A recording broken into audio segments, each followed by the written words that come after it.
നിങ്ങളുടേതല്ലാത്ത വസ്തുക്കൾ നിങ്ങൾക്ക് കളഞ്ഞു കിട്ടിയാൽ അത് നിങ്ങളുടെ ആവശ്യത്തിനായി ഉപയോഗിക്കുന്നത് ഒരു തെറ്റാണോ?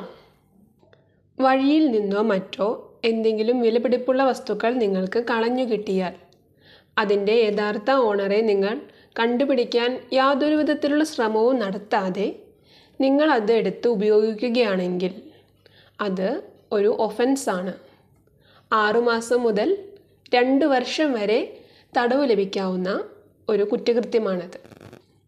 ഇതിനെയാണ് ക്രിമിനൽ മിസ്അപ്രോപ്രിയേഷൻ ഓഫ് പ്രോപ്പർട്ടി എന്ന് പറയുന്നത്. ഭാരതീയ ന്യായ സംഹിത സെക്ഷൻ 314 പ്രകാരം ഇത് ശിക്ഷ ലഭിക്കാവുന്ന ഒരു കുറ്റകൃത്യമാണ്.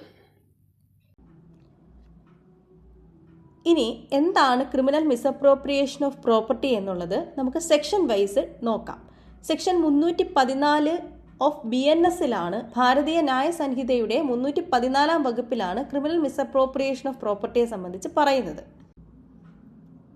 ഇനി എവിടെയാണ് ക്രിമിനൽ മിസ്അപ്രോപ്രിയേഷൻ ഓഫ് പ്രോപ്പർട്ടിയെ പറ്റി പറയുന്നതെന്ന് നോക്കാം. നമ്മുടെ ഭാരതീയ ന്യായ സംഹിത 2023 ആക്ട് പ്രകാരം ചാപ്റ്റർ 17 ഒഫൻസസ് എഗനിസ്റ്റ് പ്രോപ്പർട്ടി പറയുന്നത്. ആ ഒഫൻസസ് എഗനിസ്റ്റ് പ്രോപ്പർട്ടിയിലാണ് ക്രിമിനൽ മിസ്അപ്രോപ്രിയേഷൻ ഓഫ് പ്രോപ്പർട്ടി പറയുന്നത്.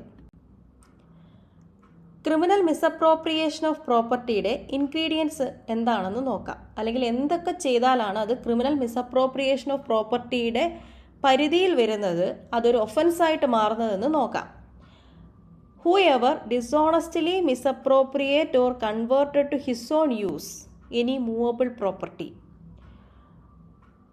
ഒരാൾ ഡിസ്ഹോണസ്റ്റ്ലി വിച്ച് മീൻസ് ഒരാൾക്കൊരു റോങ്ഫുൾ ഗെയിൻ ഉണ്ടാകട്ടെ, അന്യായമായ ലാഭം ഉണ്ടാകട്ടെ, അല്ലെങ്കിൽ അന്യായമായ നഷ്ടമുണ്ടാകട്ടെ എന്നുള്ളതാണ് ഡിസോണസ്റ്റ്ലിയുടെ അർത്ഥം വരുന്നത്. അങ്ങനെ ഒരു ഉദ്ദേശത്തോടു കൂടി മിസ്അപ്രോപ്രിയേറ്റ് ചെയ്യുക, അപഹരിക്കുക. ആ അപഹരിച്ച സാധനം converted to his own use, നമ്മുടെ സ്വന്തം ആവശ്യങ്ങൾക്ക് വേണ്ടി ഉപയോഗിക്കുക. അതൊരു മൂവബിൾ പ്രോപ്പർട്ടി ആയിരിക്കണം. ഇതാണ് ക്രിമിനൽ മിസ്അപ്രോപ്രിയേഷൻ ഓഫ് പ്രോപ്പർട്ടി ഒരു ഒഫൻസായിട്ട് വരുമ്പോൾ പ്രധാനമായിട്ടും നോക്കുന്നത്.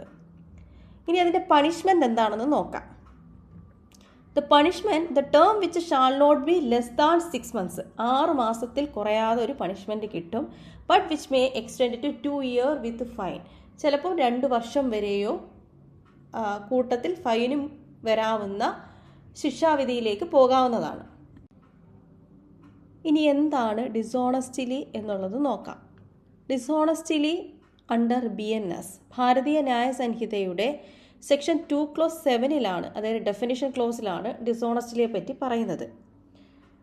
Doing anything with intention of causing wrongful gain to one person, wrongful loss to another person. എന്തെങ്കിലും തരത്തിലുള്ള ഒരു പ്രവൃത്തി മൂലം അത് മനഃപൂർവ്വം ചെയ്യുന്ന ഒരു പ്രവൃത്തിയായിരിക്കും. അത് കാരണം ഒരാൾക്ക് റോങ്ഫുള്ളായിട്ടുള്ള ഒരു ഗെയിൻ, ലാഭങ്ങളും, അല്ലെങ്കിൽ അതുവഴി ഒരാൾക്ക് റോങ്ഫുള്ളായിട്ടുള്ള ഗെയിൻ ഉണ്ടാകുമ്പോൾ അതേസമയം മറ്റൊരാൾക്ക് റോങ്ഫുൾ ലോസും സംഭവിക്കുക. ഇതിനെയാണ് ഡിസോണസ്റ്റ്ലി എന്ന് പറയുന്നത്. ക്രിമിനൽ മിസ്അപ്രോപ്രിയേഷൻ ഓഫ് പ്രോപ്പർട്ടി എന്ന് പറയുന്നത് ഭാരതീയ ന്യായ സംഹിത അനുസരിച്ചൊരു ഒഫൻസാണ്. ഏതെല്ലാം സാഹചര്യങ്ങളിലാണ് ഇതൊരു ഒഫൻസായിട്ട് മാറാത്തത് എന്ന് നമുക്ക് നോക്കാം. The following are not come within the ambit of criminal misappropriation of property. നോക്കാം. Finds the property not in possession of any other person. മറ്റൊരു വ്യക്തിയുടെ പൊസഷനിലുള്ള വസ്തു അല്ല എങ്കിൽ, നമുക്ക് കണ്ടു കിട്ടിയ വസ്തു എന്ന് പറയുന്നത് മറ്റൊരാളുടെ പൊസഷനിലേ ഉള്ള വസ്തു അല്ല എങ്കിൽ അത് ക്രിമിനൽ മിസ്അപ്രോപ്രിയേഷൻ ഓഫ് പ്രോപ്പർട്ടി ആയിട്ട് കണക്കാക്കില്ല.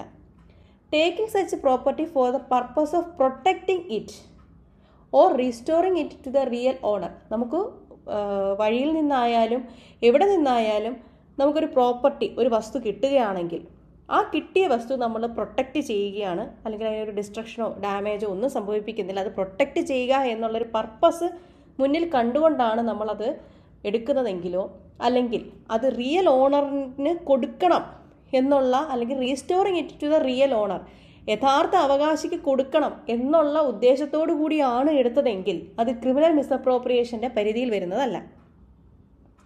Does not take or misappropriate it dishonestly. നമ്മൾ ഡിസോണസ്റ്റ് ആയിട്ടുള്ള അല്ലെങ്കിൽ ഒറിജിനൽ ഓണർക്ക് ഒരു നഷ്ടം സംഭവിക്കണം അല്ലെങ്കിൽ എനിക്കതുകൊണ്ട് ലാഭം സംഭവിക്കണം എന്നുള്ള ഉദ്ദേശത്തോടു കൂടി അല്ല ആ വസ്തു എടുക്കുന്നത് എങ്കിൽ അതും ക്രിമിനൽ മിസ്അപ്രോപ്രിയേഷൻ്റെ പരിധിയിൽ വരുന്നതും അല്ല. ഇതുമായി ബന്ധപ്പെട്ട ക്രിമിനൽ മിസ്അപ്രോപ്രിയേഷൻ ഓഫ് പ്രോപ്പർട്ടിയുമായി ബന്ധപ്പെട്ട ഒരു ലാൻഡ്മാർക്ക് ജഡ്ജ്മെൻ്റ് ആണ് Ramaswamy Nadar versus the state of Madras AR 1958, supreme court 56. Difference between criminal misappropriation of property under BNS and IPC. പഴയ IPC ആയിരുന്ന സമയത്തും പുതിയതായിട്ട് ഇൻട്രൊഡ്യൂസ് ചെയ്തിരിക്കുന്ന ഭാരതീയ ന്യായ സംഹിത അനുസരിച്ചും ക്രിമിനൽ മിസ്അപ്രോപ്രിയേഷൻ ഓഫ് പ്രോപ്പർട്ടിയിൽ എന്തൊക്കെ ഡിഫറൻസ് വന്നിട്ടുണ്ട് എന്ന് നോക്കാം. ഫസ്റ്റ് എന്ന് പറയുന്നത് സെക്ഷൻ ബേസ് ഉള്ള ഒരു ഡിഫറൻസ് ആണ്. ഭാരതീയ ന്യായ സംഹിതയായപ്പോൾ സെക്ഷൻ 314 IPC ആയിരുന്ന സമയത്ത് 403 പറയുന്നത്. അതിൻ്റെ പണിഷ്മെൻറ്റ് പറയുന്നത് the term shall not be less than 6 months but which may extend to 2 years and fine ആയിരുന്നു. IPCയിലായിരുന്ന സമയത്ത് may extend to 2 years or with fine or with both അതായിരുന്നു. 2 years മാത്രമേ ഉണ്ടായിരുന്നുള്ളൂ. ഇപ്പോൾ 6 months but which may extend to 2 years എന്നുള്ള പണിഷ്മെൻറ്റിലും സെക്ഷനിലും ഉള്ള ഒരു ഡിഫറൻസാണ് പ്രധാനമായിട്ടും ഉള്ളത്. Thank you for watching law cost.